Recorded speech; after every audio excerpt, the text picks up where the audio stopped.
The more you are, the more your business will grow. Bethany Clemenson. On today's episode, we're talking about living your best life or living life by your design. As an entrepreneur, we not only set out to create a business, but we also often desire to chart our own course or to determine our own destiny. How are you doing that? Are you pressurized or are you in flow? Let's talk about it. Welcome to the Stitched for Success podcast, where we are teaching business and life lessons that will help you launch, grow, or scale your creative business. I am Monica Allen, and I'm a wife, mom, daughter, entrepreneur, author, friend, lifelong learner, and host of this podcast. For over 8 years, I was stuck in corporate and dreamt of escaping. Creating a side hustle with just $700 and having taken the leap over 15 years ago, we have since grown multiple six-figure and seven-figure brands. Being an entrepreneur for over 18 years has afforded me many successes and a few failures. I want to share those with you so you can grow and be successful in your business. This episode is brought to you by Zeus's Closet. Do you wear clothes with your company's logo on them? Do you give your clients or customers promotional products to help them remember you and your team? Here at Zeus's Closet, we're like a tattoo shop for your clothes and more. We help many companies provide their entire team with branded apparel for themselves and promotional products to leave with clients and customers. Wearing branded apparel helps colleagues feel like part of a team and makes your company look more professional. Visit Zeus'sCloset.com today for your branded apparel needs. Today, I'm speaking with Bethany Clemenson, founder of Big Life Resources. Bethany's company is focused on helping entrepreneurs and high-powered executives find alignment and ease in their businesses and their personal life, and stop forcing and pressurizing as they grow. I thought this would be a great topic for this week. This time of gratitude always makes me think about how grateful I am for my business, and most of all, my family, my friends, and my team members. I recognize that there are moments, though, when I'm not in flow, and it leaves me feeling anxious and stressed. With the many entrepreneurs and ambitious individuals that listen to the show, I'm certain I'm not the only one who feels this way. So I want to share with you my conversation with Bethany.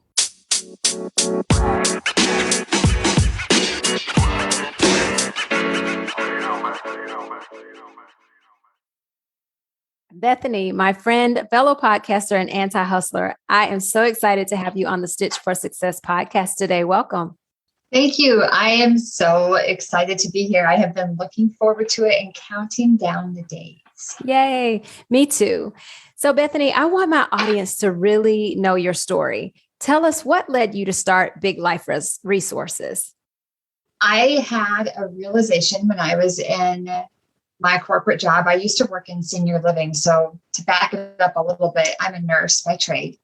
And I fell into a leadership role in senior living. And so initially I opened up an assisted living community, hired my own staff and team, and then I just kind of moved up the ladder.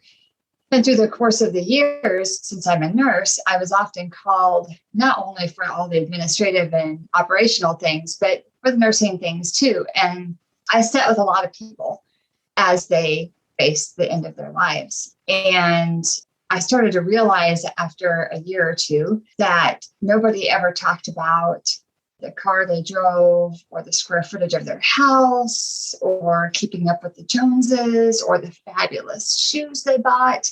Instead, they talked about what they didn't get to do. And typically, it wasn't even things that I thought that I would hear when people were facing the end of their life. It was like, I wish I would have learned to dance. My wife always wanted to dance with me, and I just never made the time. I was always too busy. Or I always wanted to see the Grand Canyon, but my husband didn't like to travel, and so I just gave up traveling. Or I wanted to be a teacher, but my parents told me that I should get married because that was the right thing to do, and so I never taught. And so I was hearing all these regrets. And then I was also watching as about the things they didn't talk about. And I looked at my life and I realized I was living, trying to get all the things that weren't important at the end. Like I was living society's prescribed life. We had the house, the picket fence, the 2.5 kids, the dog, all the toys, the pool, whatever. And we were disconnected. I was stressed. I was on call 24/7. And something had to give, but I had no idea how to make that happen. And so I started working with a coach. And the only reason I did it is because the company that I worked for provided a coach for their executives. Otherwise, I never would have invested, because I thought it was a sign of weakness to ask for help. And so I wouldn't have invested, but because I felt so stuck, and frankly, my marriage was on the rocks, and no matter what I did, it didn't help. I finally gave in, and I was so skeptical. And I'm like, I don't even know, what are you going to do for me? And are you just going to like learn all my secrets and go like share it with the owners of the company if I disagree with them? Or I mean, I was just like so unaware. And anyway, long story longer. I will let you talk, Monica, I promise. It's okay. This is good. So my world blew up. Like, I started to realize that there was all this narrative in my head that I didn't know. And I learned what emotional intelligence was, and that I didn't have to believe every thought that came to mind. And the emotions were like colors, and I wasn't supposed to suppress the ones that didn't feel good. My coach taught me how to feel my emotions. And he often said to me, how's that working for you?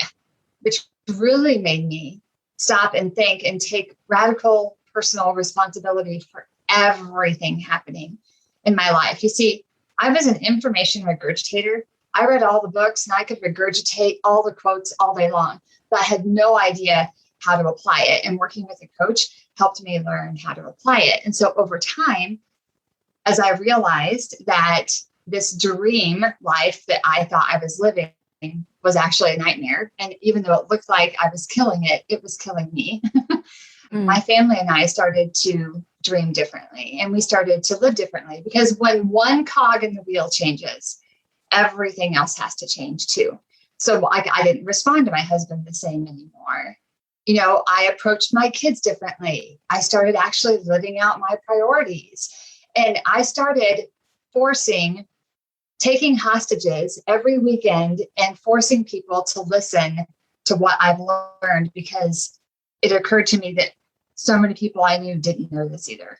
Like, how do people not know this? How do people not know that our relationship with ourselves is the most important thing, and that you can create a life you love? And there is a big life inside of all of us. And that doesn't mean fancy stages and being a social media influencer. It may mean a quiet life in the country, in your cabin that you dreamed about. Like, there's a big life for everyone. And so eventually, with the help of my coach, I gave my notice at my corporate job.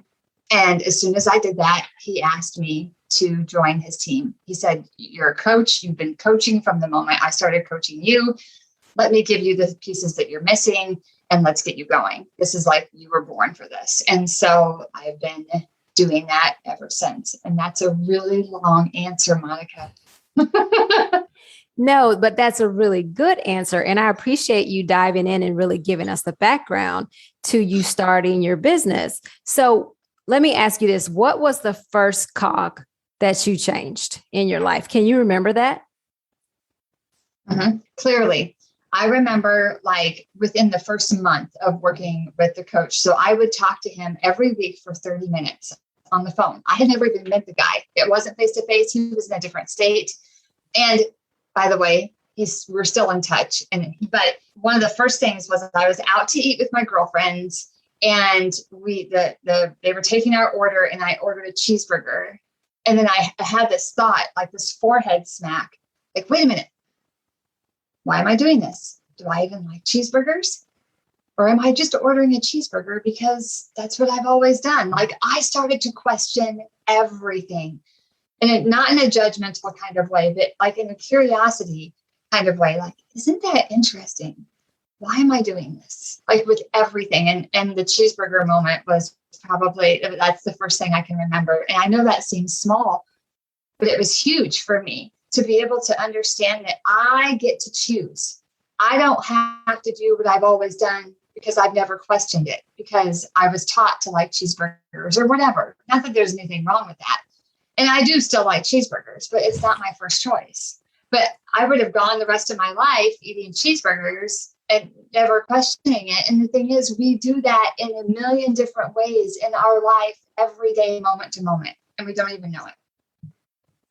Yeah. And what's interesting is listening to this conversation, it makes me think, do I already do that? Or do I not do that? Do I not do it enough?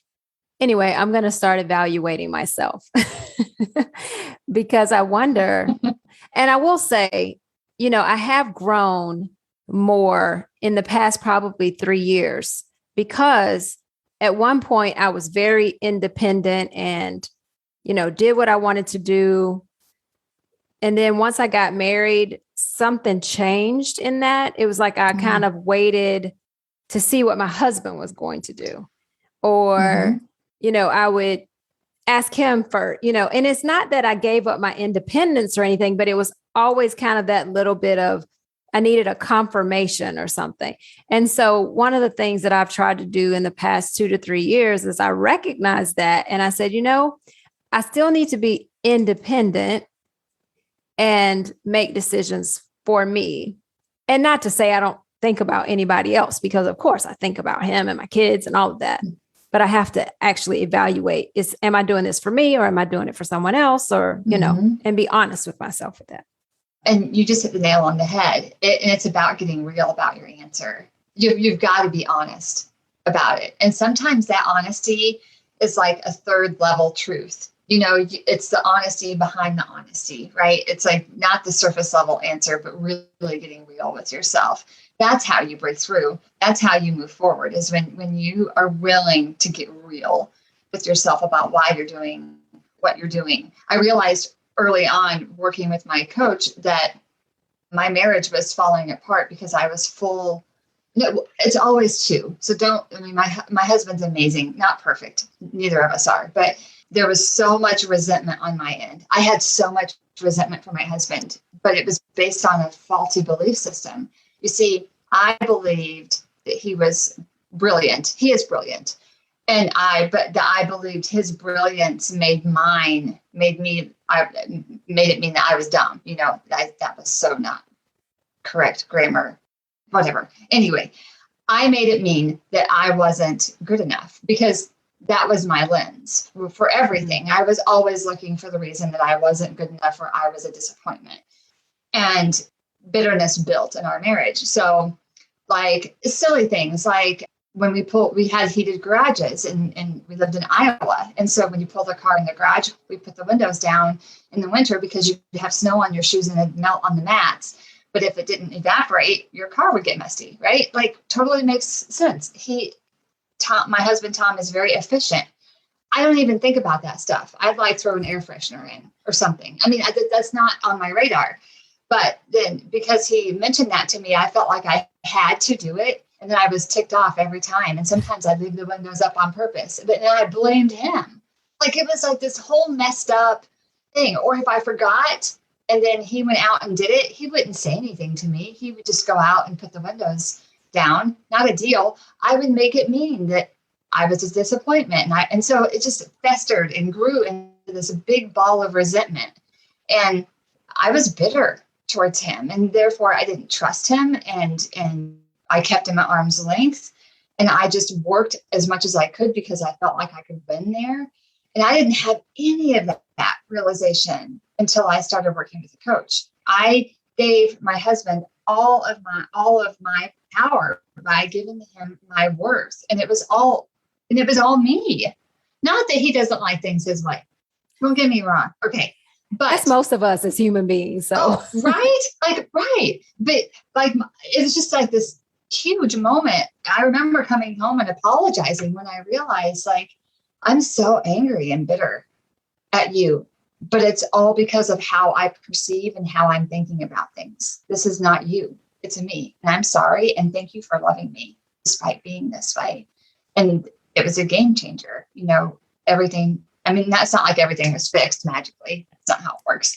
But it was a door opening moment for us. Right. I mean, that makes perfect sense. And so now, did your company expect that your coach would lead to you leaving the company? Initially, and it was a process.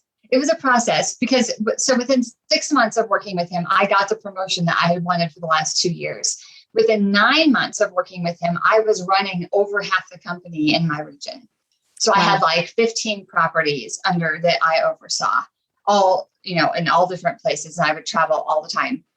And so see, in the beginning, I thought that's what I wanted. And initially it was, and I loved it. And then I grew. And sometimes you just outgrow things. And so as I grew, it just became more apparent. There was this nagging voice in me, like, there's more for you. And like, you should be speaking and you should be helping others in a different way. There's more for you. And I got to do a lot of that in my role, but I also got to spend 2 weeks on financials, which is like sticking needles in my eyes. I mean, that's not fun. Right. And so I had this whisper of more, and I tamped it down for quite a while. I remember being in a Bible study group with people that had known me for a few years. We were really involved in our local church.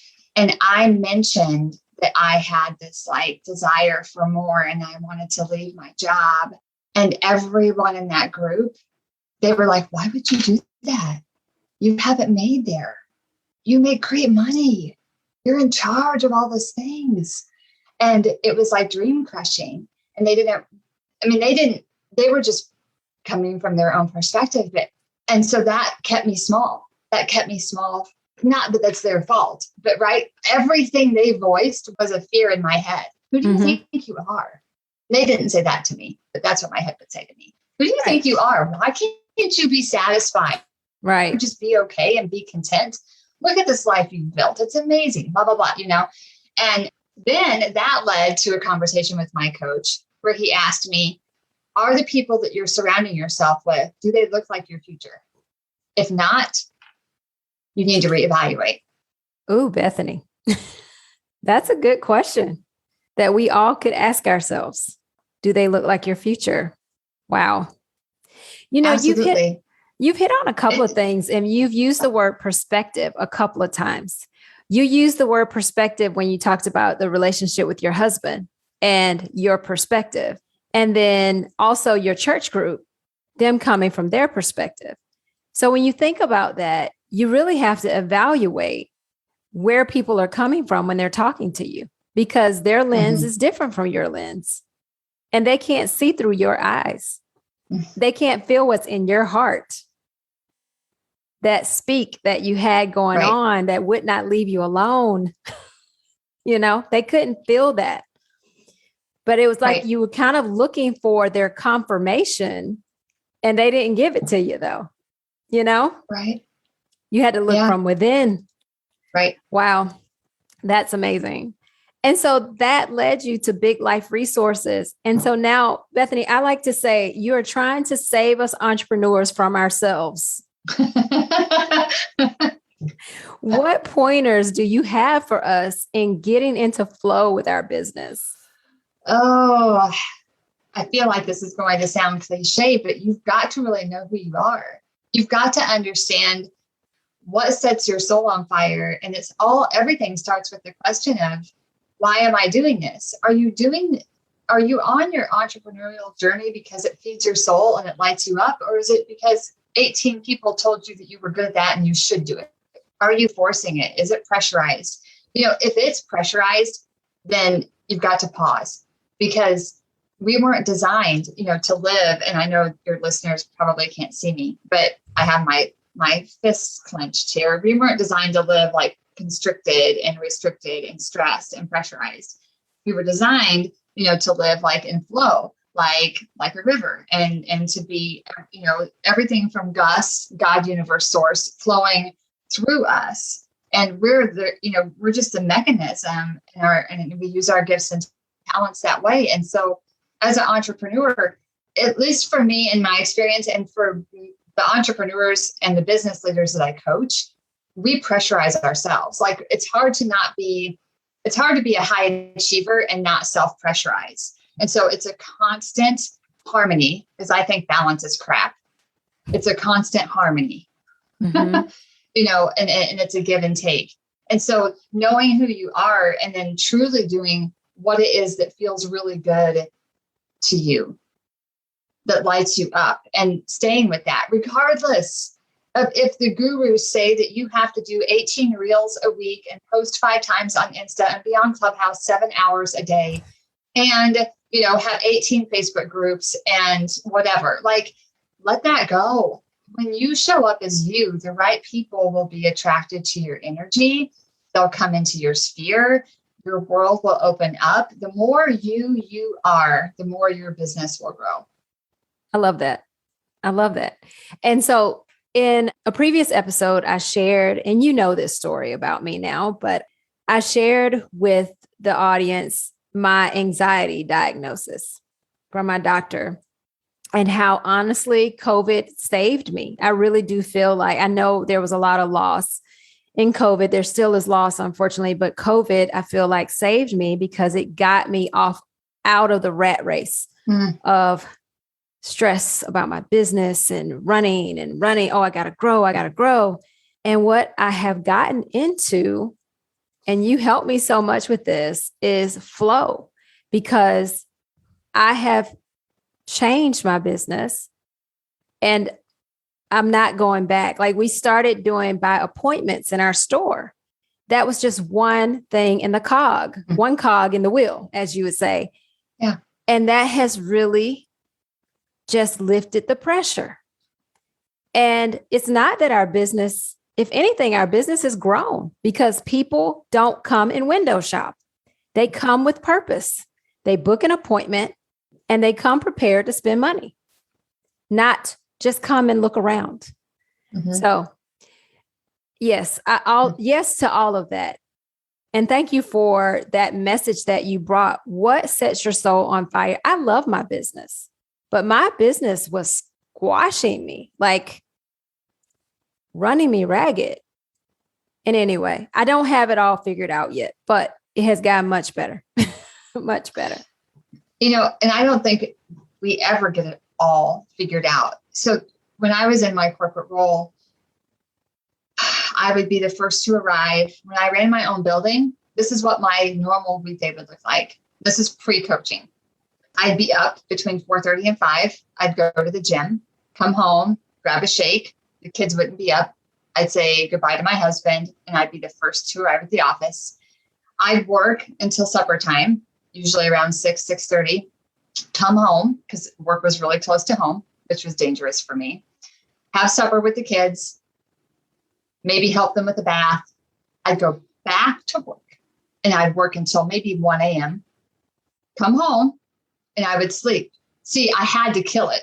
I had to win. It was, and when I got home, I couldn't shut my mind off. So I'd have a glass of wine, maybe 2, and then I'd follow that up with an Ambien so I could sleep. And I did that for years. For years, I did that. I lived that life. And because I just thought, if I could win enough, if I could just grow enough, if I could win enough, if I could have the least amount of turnover, if I could be so successful, then I would feel whole. I'd feel okay. And I think that translates over to entrepreneurship really easily. If you're hustling and you think, if there's a thought in your mind that says, when I get this, then I'll feel that, you've got to pause, because it's conditional happiness and it's a bunch of crap. You've got to feel at peace and feel at ease now. And that's when everything you want will come to you. Everything you want will be attracted to you. And when I first started on my entrepreneurial journey, I had the same tendency. I found myself self-pressurizing. So I remember before I left my corporate job, I said I would call a friend of mine and I would be crying and be like, I'm so tired of being someone's, I'm so tired of it. And so much of it I was doing myself, but I gave up myself all this pressure. Well, guess what?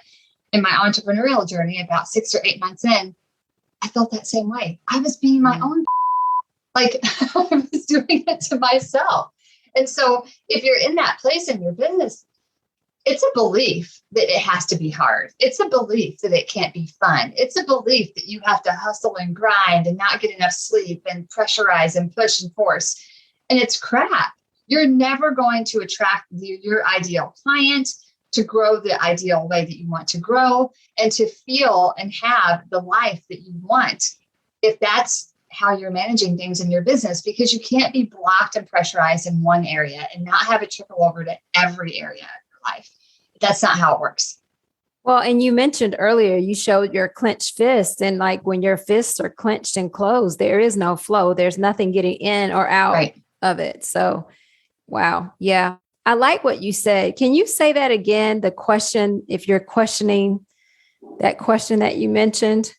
Sure. If you're saying when I have this, or when I get this, okay, then I will feel whatever blank. So that's conditional happiness.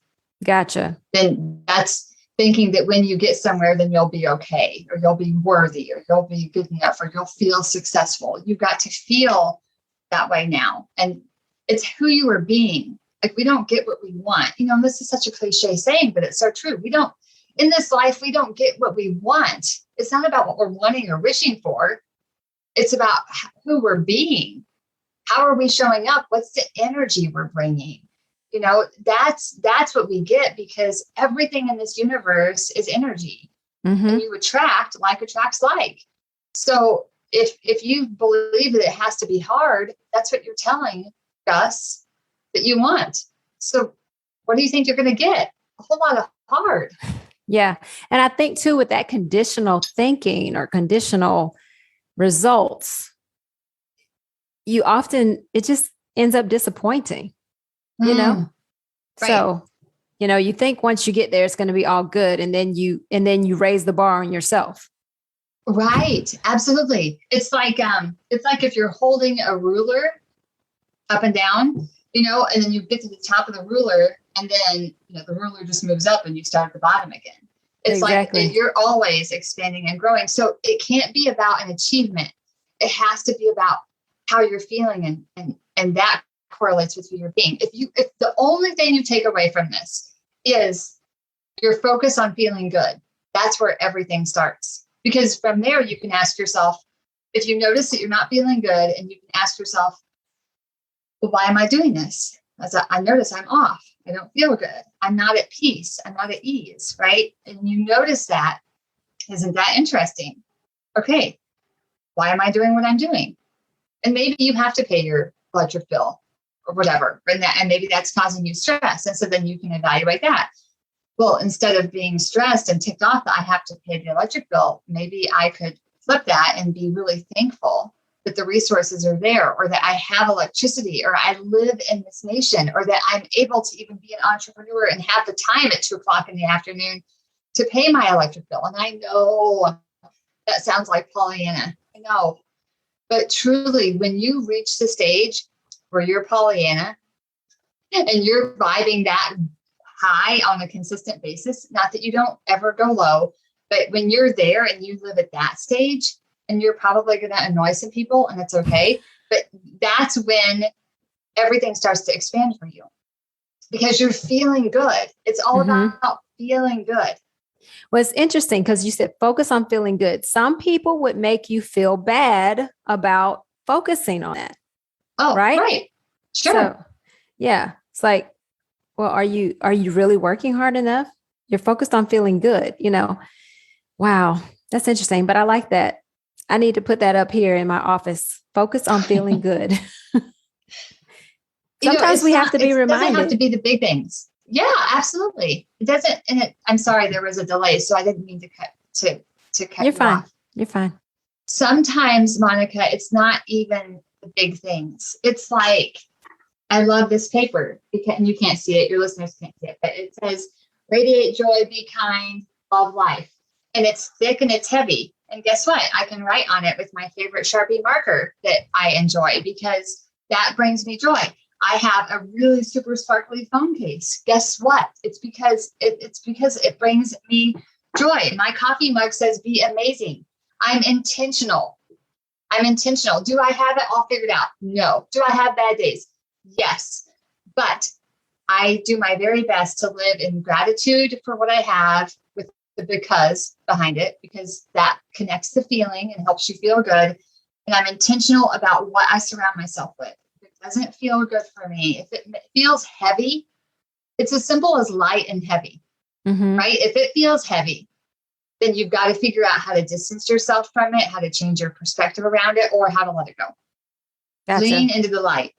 And, the thing is, in life, there's some heavy things that are difficult to avoid because they're just life circumstances. Absolutely. But if we can at least lighten those things that we can lighten, then we have less heavy. Does that make sense? Absolutely. And when the heavy things happen, my husband almost died of COVID before we were even on lockdown.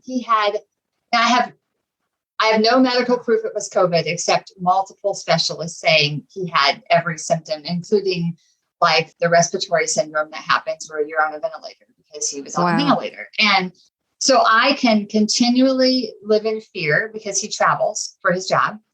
And I can live in fear, and I can choose to suffer because I have fear around him being sick again because what happened, and et cetera, et cetera. Or I can choose to be so grateful that he's here with me and to live our life. And like, pain is not something you can get away from. Pain in this life, everybody is experiencing pain, right? But suffering is optional. Like, we get to choose how long we suffer. Like, if you're rubbing down in it and reliving the memories, and if I'm like looking every day at the picture of him on the ventilator, and like, I get to choose my suffering here. So we all have pain. Like, my life is not perfect by any stretch of the imagination, but you get to choose where you put your energy and your focus. Right. Very true. So Bethany, now I know you a bit more than my audience does, but because we've known each other now for like 6 months and you're just awesome.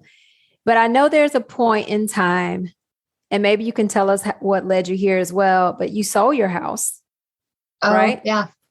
And then what did you do? Yep.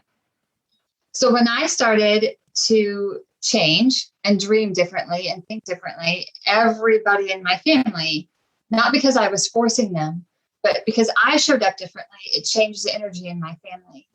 And honestly, initially, and this is kind of a segue to your question here, but initially my husband was like, what's all this touchy-feely stuff that you're doing with this coach? And he was like, very much, he's analytical, he's an engineer mind, like black and white. But then after a few months in, and I started to change and be happier and be completely different and live my priorities and show up differently in our marriage, he was like, can you tell me about this? And so it just opened the door to dialogue. And so we sat down as a family and just started dreaming together differently. And in the midst of all this, I'm still in my corporate job, I joined the John Maxwell team because I wanted to learn how to become a better speaker. So I was already certified, or getting my certification as a coach. And then I wanted to be a better speaker. And so I joined the John Maxwell team for that and got another certification as a coach as well. But when I was standing in line at the John Maxwell team, I met this woman her name's Michelle. She lives in Colorado. And she just mentioned to me how her and her family had put their house up for rent for 6 months and pulled their teens out of school and traveled in Europe. And I'm like, what? You can do that? Like, in my head, my mind exploded. Like, well, people could do that. And she wasn't independently wealthy. Her husband was a firefighter and she was part of the MLM. And it made me start thinking differently. And so I went home, and I was on the plane. I was thinking, well, what could we do? Is there something that we could do that would be fun like that? Because we had been so disconnected and stressed and running around 18 different directions. And I just wanted to slow down. And I realized I was missing my kids growing up, and I wanted it to be different. And so I went home and I talked to Tom about my experience with Michelle. And then I told him that my best memory growing up, one of my favorite memories, was my grandparents took us in a motorhome. And we traveled one summer from Illinois to Florida, and we went to Daytona, and we drove on the beach in the motorhome, and then the motorhome got stuck, and we went to all these campgrounds, and it was like my best memories. And we weren't campers. We just didn't do that. And so I'm like, what if we bought a motorhome and we sold everything and we traveled. Like, what if we took a year, or maybe it turned into 2 years, or maybe it was 9 months or whatever, but we just go. We ask the kids what they want to do, where they want to go, and we just go do that. And he's like, really? Okay. And so we talked about it. And then him and I went to a weekend event. And it was like, sometimes in your marriage, when you grow, you kind of like pull ahead. Like, so your awareness is different, your growth is different. And so I felt like I was at one stage and my husband was behind, and he had been traveling, and this weekend opportunity came up, and I said, hey, would you go to this event with me? And he was reluctant, but he came as a hostage. And even at the beginning of the event, the person putting on the event, his name's Paul Martinelli, he's like, well, we have one hostage in the room, Tom Clemenson. Any other hostages in the room? And I thought Tom was going to die. Like, he's introverted. He doesn't want to be the center of attention. I could see the hives like welling up on his neck. Anyway, that weekend, it was like he caught up with me. Like, it was just like he had all of these huge moments and he caught up with me. And on the way home, he said, on the way home, he said, we have to get rid of everything. We have to sell everything, because this life we have built has been based on what we thought we should do and lack. And we need to have a life of abundance and connection. And I'm like, all right, let's do it. So we talked to the kids, and they were in, and they started setting out a route for us and picking out the places to go. And it was 90 days after that event, we were leaving our house for the last time. It had sold, and we were leaving. And so I had a couple months to finish in my corporate job. We actually moved into a senior living community that I had just helped hire the team and open. It was nearby. We moved into an empty apartment in that community, and we stayed there for a couple of months while I helped finish up my obligations there. And then we hit the road, and we traveled for about a year. We traveled. And nice. That's really good. And so the kids just did school virtually, or did you homeschool? No, they did online through a charter school. They did online for that year. So nice. Wow. Yeah. I will say that is brave. My husband would love to do that. I will say he would love to do that. I don't personally think I would love to do that, but who knows? Maybe I should ask myself the question again. So focus on feeling good. So I'll have to give that some thought. That is really cool, Bethany. So how are you now helping? Tell us a little bit more about how you're helping entrepreneurs with your business. Sure. So, everything that we've talked about is what I help do in my one-on-one with my one-on-one clients. So I take on a limited amount of one-on-one clients, and I usually work with people minimum of 3 months, just because you've got to get traction, right? We have to understand where you're at and know where you're going. I'm DISC certified, so it's a personality style, and I usually incorporate that into my coaching as well. And I'm in the process of learning human design, which has been a game changer for me. And so I'm incorporating that with my coaching, but we really work on perspectives, strategy for your business that feels good, leaning into who you are. And it never is just about business. I mean, it all trickles over to every area of your life. I have a client that came to me because I led a strategic planning session for his company. And as a CEO, he's called to speak a lot, and he wanted to improve his speaking. And years later, we have worked on pretty much everything but speaking at this point. But his marriage has changed. He got a huge promotion and moved. Everything is different about his life, and him being at peace and ease. And so really one-on-one is for fastest results. One-on-one is probably the best way that I work with people. I also have group programs. I have a 10-week program called Big Life U that where we walk through 10 weeks of really accessing your peace, asking you these questions. You do the work. So there's a teaching every single week.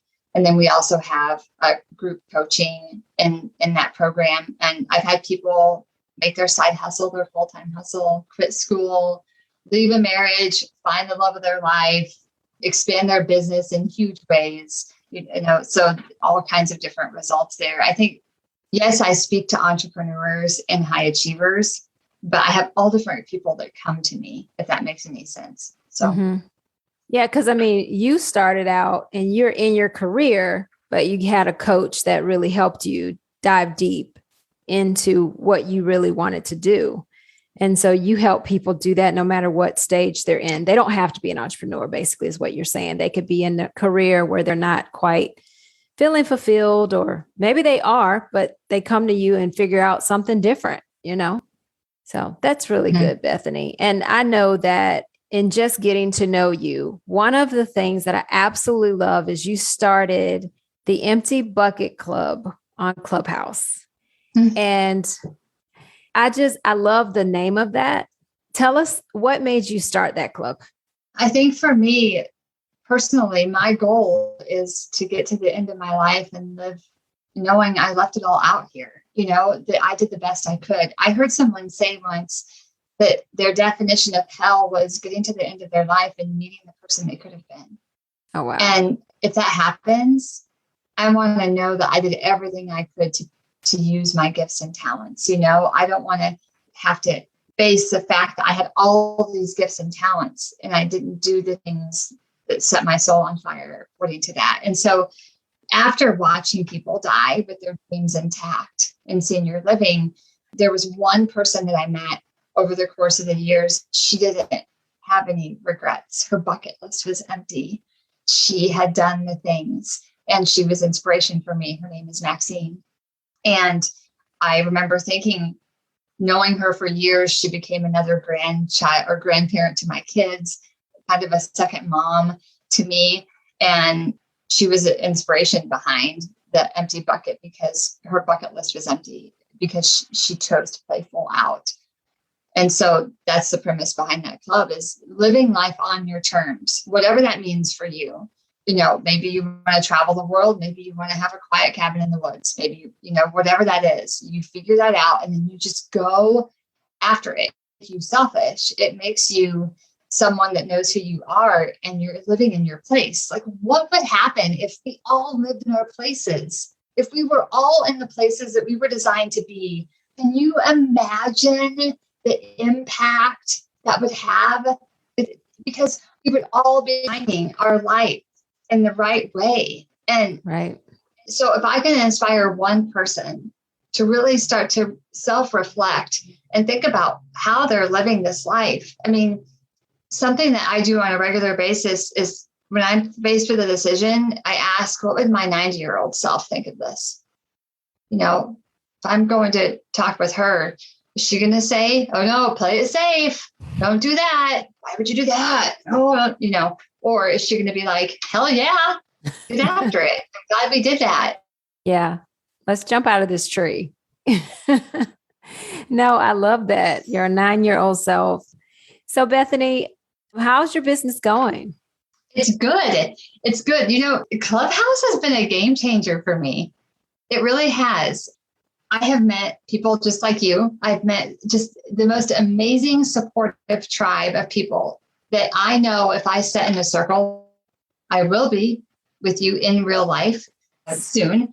And I said, I have this dream. I have this burning desire. I have this thing I keep pushing down and it keeps coming back, that every single one of the people that I've met in my inner circle now would say, what are you waiting for? Get after it. And how can I help you? Exactly. Yes, for sure. Yeah. Well, I'm glad your business is going well. And I'm glad you started your business. How long have you been in business now? 2017. Awesome. 4 years.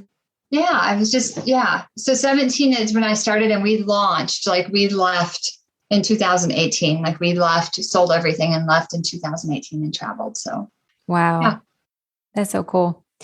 Well, you are an inspiration. And I think that we could all definitely use a few things that you mentioned that we can do now is ask yourself what sets your soul on fire and focus on feeling good. I love that. And I appreciate you sharing that. How can people reach you, Bethany? Sure. So you can find me. I hang out on Instagram. a lot just by searching my name. And I'm on Clubhouse, of course, but my website is bigliferesources.com. And you can connect with me there. There's a connection page. I have a book that comes out. It'll be coming out later this year. If I can push through my fear, I'm going through my first rounds of edits, and it's scary. It's so scary. There's so many red marks. And so like my goal for tomorrow is to get through the rest of the book. But if I can keep moving forward, and I will, then the book will be out later this year. It's called Ditching the Dream. And if you have any interest in knowing my story, plus the learns and the takeaways from it, it's not a memoir. It's teaching and application of what I have learned. So kind of just like what we talked about here. Mm-hmm. Then get on the wait list for it, and you can be the first to know when a pre-order happens. And maybe. That is excellent, Bethany. I'm so excited for you. I didn't know you were working on a book. I'll be there to support however I can. That is so exciting. And yes, you will get through it. You know that already. It's something you want to do, and you're going to do it. So that's just how it goes. I so appreciate your time. I so appreciate your enlightenment. Thank you for joining me today, Bethany. Thank you so much for having me. I appreciate you. And I appreciate you too.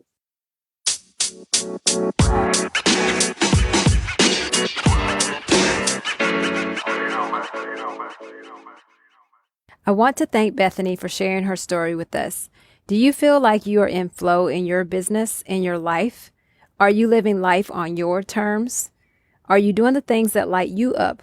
Or are you letting people should on you? Bethany says that, and I love it.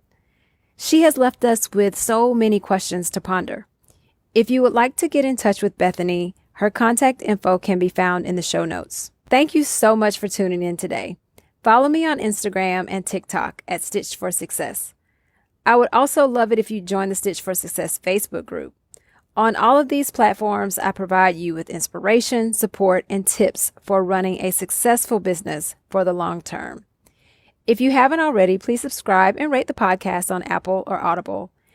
And as always, I'd love it if you tell at least one entrepreneur friend about the podcast. Send them the link to this show and help them with their business as well. Thanks again for listening, and have a great one.